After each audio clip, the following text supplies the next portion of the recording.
এটা অনেক যন্ত্রণাদায়ক, আবার অনেক সুন্দর। তো তোমার কাছে আর কিছু আছে নাকি? থাকলে দেখাও না। তখন ডিমনটি অনেক রেগে যায়। তখন সে আরো বেশি ডার্কার ম্যাজিক করে। এরপর সে আর্টিক্স অবস্কিউরা ফোর্তা বলে এমন একটি ম্যাজিক কাস্ট করে যেটা ছিল অনেক বেশি শক্তিশালী। তখন লয়েড বলে, অসাধারণ, এটা শেখার সময় তুমি অনেক মজা পেয়েছো, তাই না? ম্যাজিকের হাজারো ফর্মুলাকে মনে রাখা, ম্যাজিক্যাল পাওয়ার দিয়ে ফ্লো তৈরি করা, আর জ্ঞানের ভান্ডারকে বৃদ্ধি করতে থাকা, এর থেকে ভালো আর কি হতে পারে?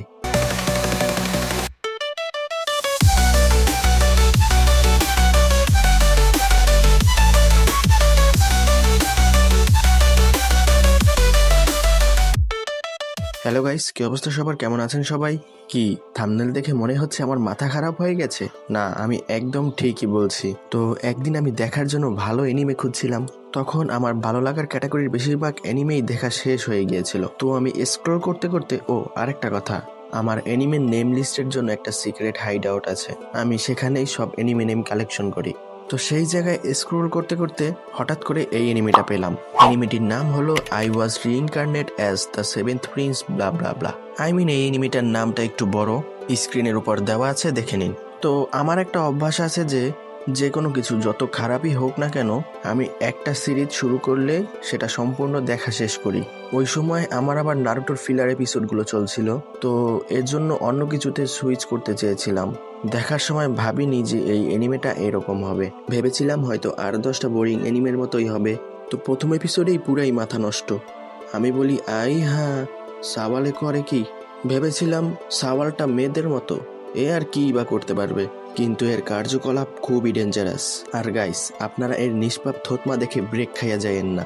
এই এনিমের স্টোরিটা হলো এমন একটা ম্যাজিশিয়ান যে গরিব বলে ডিভাইন সরসারি শিখতে পারেনি, আর তাকে অনেক তুচ্ছ তাচ্ছিল্য করা হতো। কিন্তু সে ম্যাজিকের জন্য ছিল সম্পূর্ণ একটা সাইকোর মতো। তাকে যখন মেরে ফেলা হচ্ছিল, যেই ম্যাজিক দিয়ে তাকে মারা হচ্ছিল, সে মৃত্যুর সময়ও খুশিতে আত্মহারা হয়ে যায় যে কি অপূর্ব এই ম্যাজিক। এই ম্যাজিকটা ফিল করতে পেরেও আমি অনেক ভাগ্যবান মনে করি নিজেকে। তো মৃত্যুর সময় এমন ছিল তার চিন্তা ভাবনা। তারপর সে যখন একটা প্রিন্স রূপে রিইনকার্নেট হয়, তখন থেকেই শুরু হয় আসল খেলা। প্রত্যেকটা মুহূর্তেই তার পাওয়ার আপ হতে থাকে, আর প্রত্যেকটি এপিসোডেই আছে পাওয়ার আপের নতুন একটি টুইস্ট।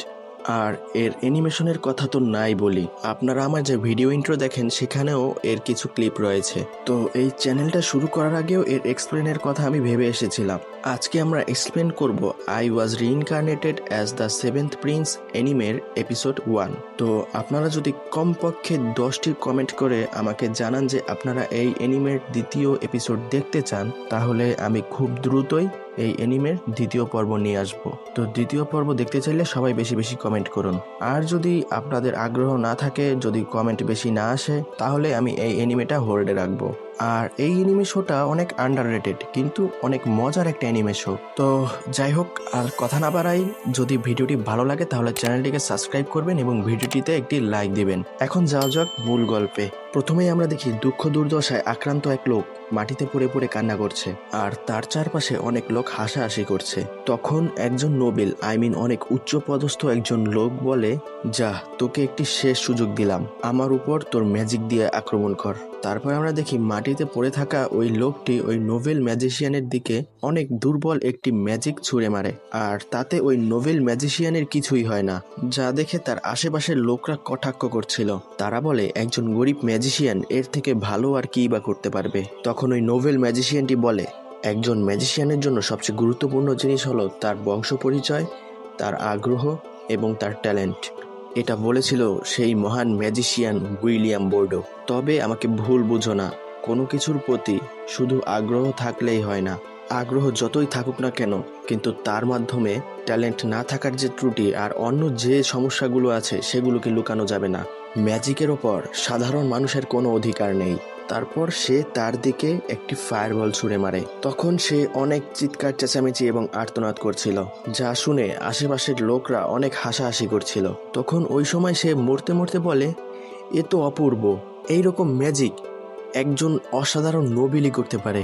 অনেক গরম, যন্ত্রণাও করছে, কিন্তু অনেক সুন্দর, আসলেই অসাধারণ। যদি আমার কিছু চাওয়ার থাকে, তাহলে আমি অবশ্যই চাইব যে আমি যেন আরও বেশি শিখতে পারি। যদি আমি আরও দক্ষ হতে পারতাম ম্যাজিকের ওপর। এরপর সিন চেঞ্জ হয়, আমরা দেখি কেউ একজন চোখ খুলে দেখছে তার সামনে অনেকগুলো মেট, আর তারা অনেক খেলনা জিনিসপত্র নিয়ে অনেক অদ্ভুত অদ্ভুত আচরণ করছে। সে এটা মনে করছে যে তারা অদ্ভুত অদ্ভুত আচরণ করছে। সে বলে, কারা এরা, আর আমি কোথায় আছি? এরা দানব নাকি? আমার এদের থেকে বাঁচতে হবে, ফায়ারবল থেকেও বাঁচতে হবে। তারপর সে তার হাত দেখে বলে, আরে আমার হাত এত ছোট কিভাবে হয়ে গেল? তখনই সে অনেক ভয়ঙ্কর একটা ম্যাজিক কাস্ট করে, কিন্তু সে নিজেও জানে না যে সে এটা করেছে। ওই ম্যাজিকের কারণে রাজপ্রাসাদের এক সাইড জ্বলে পুড়ে ছারখার হয়ে যায়। তখনই আমরা দেখি সাধারণ জনগণ অনেক আনন্দ উল্লাস করছে। তারা বলছে, সবাই শুনুন, আজ স্যালম কিংডমের সপ্তম প্রিন্স জন্মগ্রহণ করেছে। তারপরে আমরা দেখি তার ওই ম্যাজিকটি দেখে তার আশেপাশে থাকা মেয়েরা অনেক অবাক হয়ে যায়, আর ওই প্রিন্সটা অনেক কিউট ওয়েতে গুনগুন করছিল। তারপর আমরা ওই স্যালম কিংডমের অনেক সুন্দর একটি ড্রোন ভিউ দেখতে পাই। এর মাধ্যমেই বোঝা যাচ্ছে যে এর পরবর্তী অ্যানিমেশনগুলো কতটা অসাধারণ হতে চলেছে। তারপর আমরা ওই রাজ্যটিকে দেখতে পাই এবং ওই রাজ্যের লোকরা অনেক হাসি খুশি অবস্থায় আছে, আর তারা অনেক শান্তিতে জীবনযাপন করছে। এরপর আমরা দেখি কিছু মেট ওই প্রিন্সকে খুঁজে বেড়াচ্ছে। ওই মেটগুলো প্রিন্সকে ওই স্থানে খুঁজে না পেয়ে চলে যায়। তখন আমরা প্রিন্সকে দেখতে পাই, সে বলে, অবশেষে বাঁচা গেল। ওই সময় প্রিন্স দৌড়ে যাওয়ার সময় তার সামনে দুইজন কমান্ডার পড়ে। তাদের মধ্যে একজন কমান্ডার বলে, থামুন প্রিন্স। তখনই প্রিন্স তাদের বলে, চুপ থাকো, আই এম সরি, কিন্তু আপনারা ওই মেটগুলোকে বলবেন না যে আমি এখানে আছি, এটা আমাদের সিক্রেট, ঠিক আছে? তখন আমরা দেখি প্রিন্স এদিক ওদিক লুকাচ্ছে। ওই কমান্ডারটি বলে, তো প্রিন্স ঠিক আছে, এই সিক্রেটটা আমাদের মধ্যেই থাকবে, আপনি কি আমাদের সাথে শিকারে যাবেন? এটা হলো রাজকীয় পরিবারের রাজকীয় শখ। তখন তার পাশের লোকটি ইশারা দিয়ে বলে, আপনি কাকে কি বলছেন? প্রিন্স তো এখান থেকে উধাও হয়ে গেছে। তখন সে বলে, আরে প্রিন্স, আপনি আবার পালিয়ে যাচ্ছেন। সে প্রত্যেকবারই বেঁচে যায়। তখন তার পাশের লোকটি বলে, বাদ দাও এসব, সে তো আমাদের সপ্তম রাজকুমার, এ তার ভাইদের থেকে অনেক ছোট, সিংহাসন তার জন্য অনেক দূরে, তাই আমাদের তার পছন্দের পাত্র হয়ে কোনো লাভ আছে নাকি? তখন তার পাশের লোকটি বলে, তুমি আসলেই একটা গাধা। জন্ম হওয়ার কিছুদিন পরেই সে কথা বলতে শুরু করে। বাচ্চাদের বই রেখে সে ম্যাজিক্যাল বুক পড়তে শুরু করে। মায়ের দুধ খেতে নিষেধ করে দিয়েছিল। এসব কিছু কোনো সাধারণ মানুষ করতে পারে না। এর থেকেও বড় কথা, আমি বিশ্বাস করি উইলিয়াম বোর্ডো নিজেই প্রিন্সের রূপে জন্ম নিয়েছে। তখন তার পাশের লোকটি বলে, গ্রেটেস্ট ম্যাজিশিয়ান? কি সব আজে বাজে কথা। তখন আমরা প্রিন্স লয়েডকে দেখতে পাই। প্রিন্স লয়েড বলে, হ্যাঁ তারা ঠিক বলেছে, আমার পুনর্জন্ম রিইনকার্নেশন হয়েছে। এর আগে আমি আমার জীবনে একজন ম্যাজিশিয়ান ছিলাম। আমার সবকিছু মনে আছে, কিভাবে কি হলো কিছুই বলতে পারি না। আবার আমি একটা রয়্যাল ফ্যামিলিতে 7th প্রিন্স হয়ে জন্ম নিয়েছি, এটা কেন হলো তাও জানি না, কিন্তু আমার রাজ সিংহাসনের কোনো প্রয়োজন নেই। আমি তো আগের মতোই জীবনযাপন করব। তার মানে হলো আমি এই প্রাসাদের সকল ম্যাজিকের উদ্ঘাটন করব। এখন আমার জীবনে শুধু এটাই লক্ষ্য। সেই মজা হবে, বিশ্বাস হচ্ছে না। আর তখন সে ওই সকল বই পুস্তক দেখে অনেক খুশি হয়ে যায়। কি অসাধারণ একটা কালেকশন! এর আগে আমি যত লাইব্রেরি দেখেছি এরকম লাইব্রেরি কখনো দেখিনি। তখন সে একটা বই খুলে দেখতে শুরু করে। তখনই তার পিছন থেকে একটা মেড এসে ওই বইটি নিয়ে নেয়। তো এই মেডের নাম হলো সিলফা। তো এখন পর্যন্ত আমরা দুটি চরিত্রকে জানতে পারলাম। প্রধান চরিত্রের নাম হলো লয়েড, আর আরেকজন হলো একটি মেয়ের, তার নাম হলো সিলফা। এই সিলফাও অনেক গুরুত্বপূর্ণ একটা চরিত্র গাইস, একেও আপনারা ভালো করে মনে রাখবেন। তারপর আমরা দেখি লয়েড সিলফার সাথে তলোয়ার প্র্যাকটিস করছে, আর দুজনেই তাদের অসাধারণ কলা প্রদর্শন করছে। লয়েড ম্যাজিকে পারদর্শী, সে অত ভালো তলোয়ার চালাতে জানে না, কিন্তু তবুও সে সিলফার সাথে তালে তাল মিলানোর চেষ্টা করছে। লয়েড সিলফাকে যতবারই হারানোর চেষ্টা করে তখন লয়েড নিজেই হেরে যায়। এরপর লয়েড বলে, দেখো তলোয়ারবাজি শিখে কোনো লাভ নেই, এমনিতেও আমি হলাম 7th প্রিন্স, আর আমার সিংহাসনেও বসার কোনো ইচ্ছে নেই। তখন সিলফা বলে, সিংহাসন ছাড়াও জীবনে আরো অনেক কিছু রয়েছে, আপনি একজন রয়্যাল ফ্যামিলির মেম্বার, তাই আপনাকে তলোয়ারবাজি শিখতেই হবে। আপনাকে শিখাতে শিখাতে আমার 3 বছর পার হয়ে গেল, আর এগুলো করতে করতে এখন আমার মনে হয় এগুলো যেন আমার জীবনের একটা অংশ। তখন লয়েড ভাবে, এখনই আমি যদি কিছু করে না দেখাতে পারি তাহলে সে আমাকে সন্ধ্যা পর্যন্ত জ্বালিয়ে খাবে। এরপর তারা আবার শুরু করে। এবার সে সিলফাকে ভালোভাবে পর্যবেক্ষণ করে। তখন সে কন্ট্রোল টাইপ ম্যাজিক ইউজ করে সিলফার সকল মুভমেন্ট আগেই জেনে যাচ্ছিল। এইটা অনেকটা এমন যে সে যেন তার নিজের সাথেই লড়াই করছে। লয়েড বলে, যদিও এটা একটা চিটিং, কিন্তু আমার গিয়ে তো বই পড়তে হবে। ফাইট করতে করতে লয়েড আরো বলে, যদিও আমাদের স্ট্যামিনা এবং হাইটে অনেক তফাৎ রয়েছে, আর আমি তার টেকনিককে কপি করতে পারি, কিন্তু তার অভিজ্ঞতাকে নয়। এখনই সময় আজকের এক্সপেরিমেন্টটা শুরু করতে হবে। আমার মাথায় একটা আইডিয়া এসেছে। তখন সে একসাথে দুইটা ম্যাজিক কাস্ট করে, বায়োটিক গ্রোথ এটা কাস্ট করে সে তার শর্টকে লম্বা করে ফেলে। এরপর ফিজিক্যাল ইনহ্যান্সমেন্ট এর মাধ্যমে সে তার ফিজিক্যাল স্ট্যামিনা আরো বাড়িয়ে নেয়। তখন সে আবার ফাইট শুরু করে। এটা দেখে সিলফা অবাক হয়ে যায়। ফাইট করতে করতে সে আরো একটি ম্যাজিক ইউজ করে, তাকে পুশ করা হলে যেন সে পিছনে সরে না যায়। এরই মধ্যে সে একটা ব্লাস্টিং ম্যাজিকও ইউজ করে। তারপর লয়েড বলে, এখন আমার মধ্যে আর তার মধ্যে কোনো পার্থক্য নেই, এখন লড়াই হবে সমানে সমানে। সিলফা সবকিছুই দেখছিল এবং সে চমকে যাচ্ছিল। আর এইবার তারা যে ফাইট শুরু করে তার অ্যানিমেশনটাই অসাম ছিল। এরপর ফাইট করতে করতে লয়েড এক পর্যায়ে বলে, যখন শত্রু আপনার সমান শক্তিশালী হবে তখন সে যদি অন্য কোনো চাল চালে তাহলে কি হবে? তো এখন সময় হলো প্রেস রিলিজের। তখন লয়েড কিছু সময়ের জন্য টেলিপোর্ট হয়ে পিছন থেকে এসে অ্যাটাক করে। আর এবার সে সরাসরি সিলফার উপর অ্যাটাক করলে সিলফা সেই অ্যাটাক প্রতিরোধ করে দেয়। তখন সিলফা বলে, আপনি চিটিং করছিলেন প্রিন্স, তাই না? আমি আসলে অবাক হয়ে গেছি যে আপনি ভেবেছেন আপনার ট্রিক আমি কখনোই বুঝতে পারবো না। আপনি আপনার কাঠের তলোয়ার আরো বেশি বড় করেছেন যেন সেটা দিয়ে আরো দূরে অ্যাটাক করা যায়, আর আপনার হাইটও বাড়িয়ে ফেলেছেন, আর এভাবে আপনি আমার সমকক্ষ হয়ে লড়াই করার চেষ্টা করছিলেন, তাই না? আপনি তো আসলেই অসাধারণ। আপনার মধ্যে ট্যালেন্টের ভরপুর ভান্ডার রয়েছে। একসাথে দুইটি ম্যাজিক করতে পারেন। রয়্যাল ম্যাজিশিয়ানরাও তো এটা কখনোই করতে পারবে না। আমার তো নিজের চোখকেই আমি বিশ্বাস করতে পারছি না। কিন্তু এত তাড়াহুড়ো করার কোনো প্রয়োজন নেই। আপনি আপনার মতো করেই শিখতে থাকুন, আমি সবসময় আপনার পাশেই থাকবো। তখন লয়েড ভাবে, সে মনে হয় ফিজিক্যাল ইনহ্যান্সমেন্ট আর কন্ট্রোল ম্যাজিক দেখেইনি। আমি তো একসাথে 4টি ম্যাজিক ইউজ করছিলাম, কিন্তু আমি কখনোই বলবো না। আমাকে কি বোকা মনে হয়? কিন্তু গাইস, আমার তো মনে হয় এখানে সে 5টি ম্যাজিক একসাথে ইউজ করছিল। যে ম্যাজিকটা দিয়ে সে বারবার পুশ করছিল সেটা মনে হয় সে গোনায় ধরে না। যাই হোক, বাদ দিয়ে সব কথা। এরপর সিন চেঞ্জ হয়। কিন্তু গাইস, এরপর সিন কোথায় চেঞ্জ হয়? গাইস, আমি আগেই বলে রাখি আমার এটা কিন্তু ফ্যামিলি ফ্রেন্ডলি চ্যানেল, তো পরবর্তী দৃশ্যের কিছু সিন আমি ব্লার করে দেব। যাই হোক, এই এক্সপ্লেনটা যখন নিয়েছি তখন তো করতেই হবে। তো সিন চেঞ্জ হয় বাথ হাউসে। সকল মেয়েরা একসাথে এবং সিলফা লয়েডকে গোসল করাচ্ছে। লয়েড বলে, আমাকে তোমার গোসল করানো লাগবে না, আমি একা একাই গোসল করে নিতে পারবো। তখন সিলফা লয়েডকে ঠেসে ধরে বলে, না, আপনার একা গোসল করা লাগবে না। আমার নজর অন্যদিকে গেলে আপনি তো কখনোই গোসল করবেন না, বরং আমি দেখবো আপনি বইয়ের ভান্ডারে ডুবে গেছেন। তখন লয়েড ভাবে, আমার এইসবে কোনো ইন্টারেস্ট নেই, যেভাবেই হোক ম্যাজিকের পরবর্তী লেভেল শিখতেই হবে। তখন বাকি মেয়েরাও তাকে বোঝাতে শুরু করে, যারা গোসল না করে তারা কিন্তু ভদ্র ছেলে নয়, আর আপনি যদি গোসল না করতে চান তাহলে কিন্তু আপনাকে গ্রিমওয়ার এসে নিয়ে যাবে। তো গাইস, আপনারা এই গ্রিমওয়ার শব্দটি অবশ্যই মনে রাখবেন। এই এপিসোড এবং পরবর্তী সকল এপিসোডেই গ্রিমওয়ারের অনেক গুরুত্বপূর্ণ উপস্থিতি রয়েছে। যাই হোক, তখন ওই মেয়েটি বলে, আমাদের ডার্ক পাতাল লাইব্রেরিতেই ওই গ্রিমওয়ারটাকে বেঁধে রাখা হয়েছে, আর এটা একটা শয়তান, যে কারো কথা শোনে না তাকেই এসে ধরে নেয়। তখন লয়েড বলে, কি বললে? আমাদের এখানে গ্রিমওয়ার নামে শয়তানও থাকে? গাইস, আমি তো তখন চিন্তা করি তোরা কারে কি বললি। তখন আরো 2জন মেড এসে তাকে ভয় দেখানোর জন্য বলে, আপনি জানেন একসময় সেলুম কিংডম প্রায় ধ্বংসের পথে ছিল। অনেক ম্যাজিশিয়ানের বলিদানের পর ওই শয়তান গ্রিমওয়ারকে একটা বইয়ের মধ্যে বন্দি করা হয়, আর সে হলো গ্রিমওয়ার্ড দ্য ডেভিল। এটা কি সেই বইটাই যেটা প্রাসাদের পাতাল লাইব্রেরিতে রাখা হয়েছে, যেখানে এই গ্রিমওয়ারকে বন্দি করে রাখা হয়েছে? তারা বলে, হ্যাঁ হ্যাঁ, ঠিক বলেছো। তখন সিলফা বলে, আমার কাছে তো এটা একটা গল্প মনে হচ্ছে। ধরে নিলাম ওই ডিমনটা সত্যিই আছে, কিন্তু তাতে কি? তাকে তো বন্দি করে রাখা হয়েছে না? এগুলো সব ভিত্তিহীন। এ ধরনের গল্প প্রিন্স কখনোই শুনবে না, আর সে পছন্দও করে না, তাই না প্রিন্স? তখন প্রিন্স ওই স্থান থেকে কোনো মতে তাদের দস্তাদস্তির মধ্য দিয়ে পালিয়ে যায়। ওই সময় প্রিন্সের চেহারায় আমরা একটা ব্লাশ দেখতে পাই। সে বলে, প্রাসাদের নিচেই রয়েছে একটা সিক্রেট পাতাল লাইব্রেরি। তখন লয়েড একটা কনসিলমেন্ট ম্যাজিক ইউজ করে, আর এর মাধ্যমে সে অদৃশ্য হয়ে যায় এবং সে পাতাল লাইব্রেরির সামনে পৌঁছে যায়। তখন আমরা ওই পাতাল লাইব্রেরির 2জন প্রহরীকে দেখতে পাই। তাদের মধ্যে একজন বলছে, এই সম্পূর্ণ লাইব্রেরিটাই ম্যাজিকে ভরপুর, আর এই ম্যাজিক সম্পূর্ণ সাম্রাজ্যকেই নিজের আঙুলের ডগায় নাচাতে পারে। তখন আরেকজন বলে, তুমি কি জানো সেখানে অনেক ভয়ঙ্কর একটা ডিমনও থাকে? তখন আমরা লয়েডকে অদৃশ্য অবস্থায় দেখতে পাই।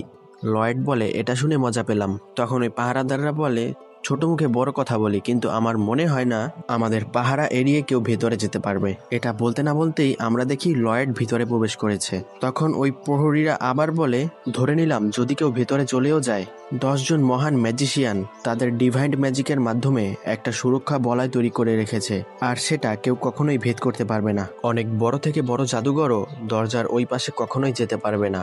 এগুলো বলতে না বলতেই লয়েড তার এক হাত দিয়ে ওই সিলটি ভেঙে ফেলে। তখন লয়েড ওই লাইব্রেরি লাইব্রেরির ভিতরে প্রবেশ করে বলে, আমি এখানে 10 বছর ধরে থাকি আর আমি জানি না এখানে এত মজাদার একটা সেকশন রয়েছে।